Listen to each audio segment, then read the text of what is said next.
Well, hello there, YouTubers. It is I. Get my seat cushion fixed. I like a cushy butt. It is I, the Big, and I did say big, and I do mean Big D, coming to you live and in person with another exciting video. I've been asked this question, and it's easier to explain it on a video than it will be to try to type this answer out. And that is, what do I see happening in the future of automobiles, current prices on vans and even trucks and cars? What am I seeing in the future? And I got out my Big D crystal ball, which is pretty damn accurate. Just so you know. And I'm gonna tell you some facts about the auto industry. Now, people have been, how would you know?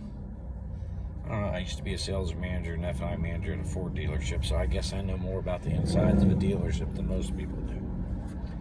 So that being said, you have to understand how the industry works to understand why there's a problem.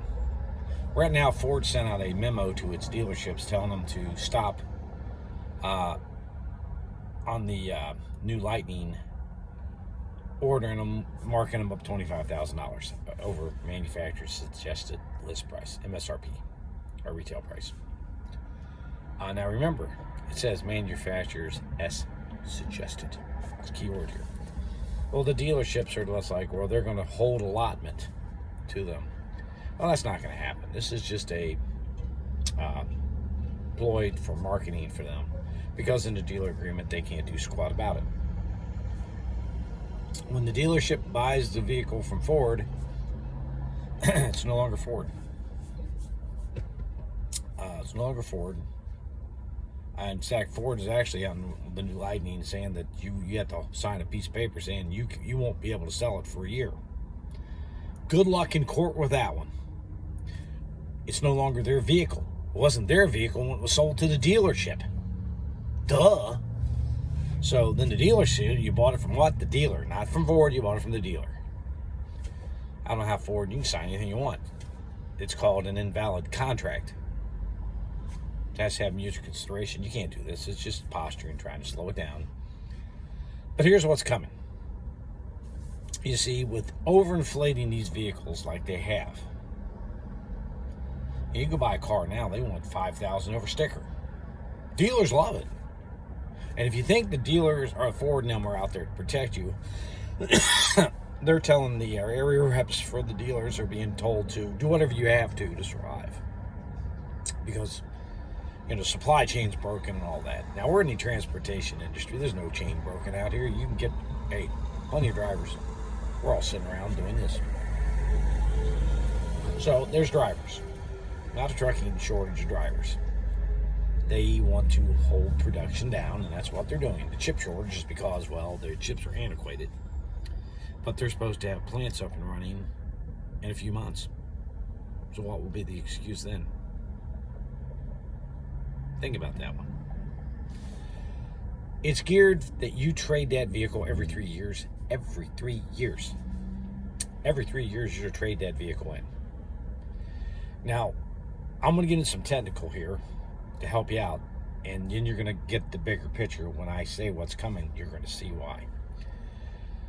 Back in the late 80s, 90s, when the industry crashed the first time, the auto industry took that, then, Obama came in with Clash for clunkers to push it up, all this stuff. This has happened a couple times before.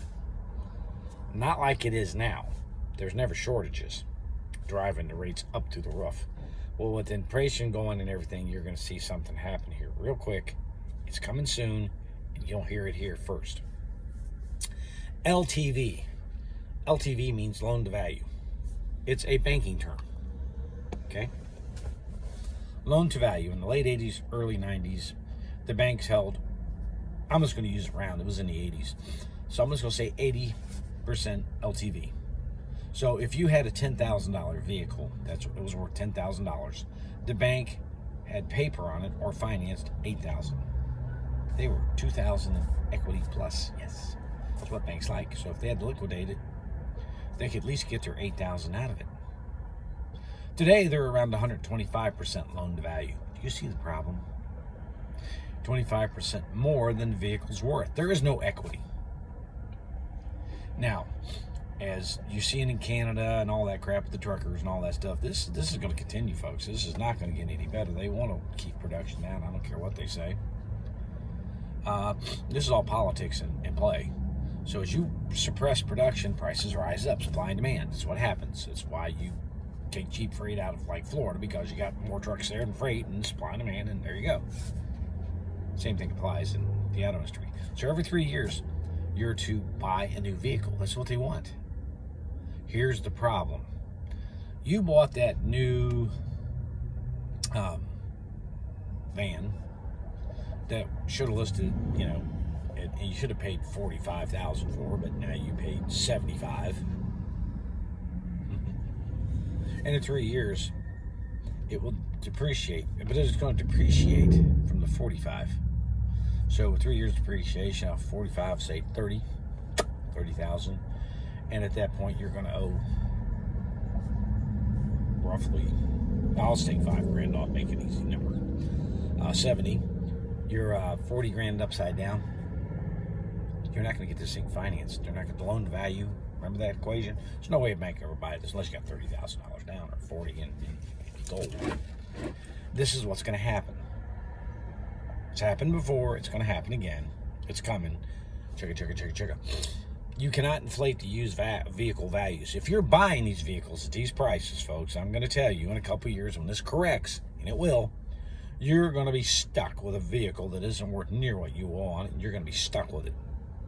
Don't buy these vehicles at these prices. Well, I'm going to go out and make money. You're not going to make money that far behind. Just so you know. You have to be a smart in business. You can't overbuy your vehicle, at an overinflated price and expect to make money, because in 3 or 4 years, you're going to have to either look for a new vehicle or do a lot of repairs.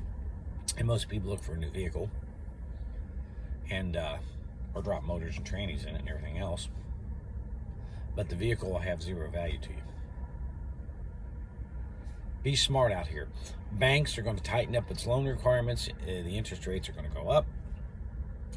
And the manufacturers are going to be caught in a problem. RVs are going to go the same way. So, they're going to be caught in this problem. They're not going to have customers. Your customer base you put out of the market for the next 8-9 years, maybe 10. So if you put your customers in RVs 20 years, off the market 20 years, you're screwed. I'm trying to explain some basic banking and financing principles here, and I'm going to use a house mortgage. It'd be easier. Vans and trucks, same thing, but you're going to get it's better to example it in a home mortgage. Now, I'm just going to use round numbers, and I don't know exactly what the numbers would be, but I'm going to use round numbers to make it easy. Let's say you finance a $150,000 home for 30 years. Let's say 5%. And your payment's $1,000 a month, principal and interest, not escrow and your taxes and all that. No, just principal and interest. $1,000 a month. Your first payment is going to go $50 roughly to principal and $950 to interest. It's front-loaded. The interest in your loans are all front-loaded forward. So for your first year, you pay very little. Same thing in a car loan, by the way, just so you know. It's all front-loaded, okay? And therefore, you're not paying much to the principal. So after 5 years, the bank comes to you, and I want you to be very wary of this. When banks come to you and say, I'm going to save you money, the banks are not in business to save you money. Have you ever been in a poor-looking bank? How about a poor-looking new car dealership like Ford, Chevy? No. Poor-looking casino? No. Wonder why? Because they're taking your money. Have you ever met a rude salesman or finance officer or anybody like that? No. If they were, I've never met a rude con artist yet. They're not very good at it. Okay? When you front-load the interest like that, it makes it very difficult. Now, a trick the bank doesn't want you to know in a house loan is this. Well, the reason they want to refinance you and cut you a couple % off is that, let's say you paid $60,000 in 5 years in, that's 5 times 12 is $60,000 in. and you paid $5,000 to principal, they have $55,000 in interest in their pocket. It's front loaded, see? Of course they're going to give you a deduction, knock $100 a month off or something, and start it over again and keep you in debt. Again, front loading interest. Hell, they'll keep doing it as long as you're dumb enough to do it. Tricks in financing vehicles is this. If you can get the bank and you can call them up and say, hey, can I auto withdraw my payments? And I want them done bi-weekly, 50% of it bi-weekly. If you did that in a 30-year home loan, that one, you'd save 5 years, $60,000 in interest. 5 years, cut it off your loan. Run an amortization chart, you'll see it. Run it on a car, you'll see this. Bi-weekly it. If you bi-weekly it, you save money.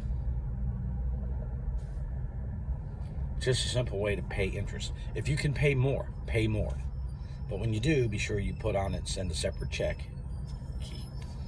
Write your account number down, send a little letter. Please apply this $200 to principal only. Sign your name, staple it, keep a copy for your records and a copy of the check. And write it on the check, principal only in the line, send it to them. Let them apply it to the principal. It screws up the interest algorithm. So your interest rates, you're paying more upfront for the vehicle. In a 30-year mortgage, it takes 15 years for your principal and your interest to equal out at $500. It takes 15 years to do this. So anytime you can speed it up so you can get it done before 15 years, you save money. Same thing with car loan, okay?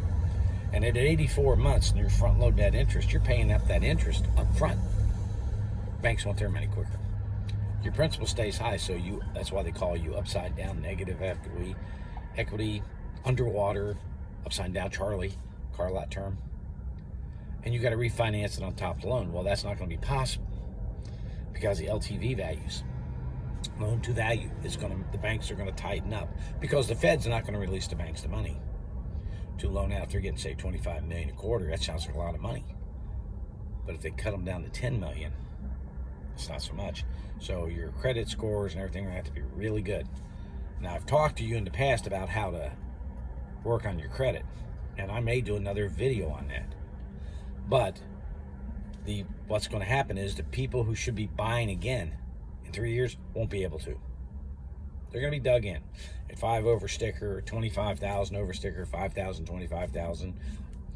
A Hyundai Santa Cruz, minimum 5,000 over sticker, blah, blah, skippy. These people aren't going to get out of this car. Be smart. Wait. If you can find one that a person has that you can get at a decent price, do that. But dealerships, stay away from them. All they're going to do is screw you because they got to make their monies up front to pay that overhead of that multi-million-dollar operation. Just so you know. And just so you know, the average profit in a dealership to the dealer at the end of the year is like $3.5 million. Somebody paid for it, and guess what? It was you. So this is Big D saying the auto industry is not going to get any better anytime soon. It's going to get worse. Be patient. Because in 3 years, when they can unload, or 2 years from now, when they can unload a vehicle, you're going to be able to buy them cheap. Just save some money up so you have a big down payment. Pop, you're there. Until then, buy something cheap and drive it. This is Big D saying, hoping that helped you out and taught you a few things about how automobiles and banking works. Later.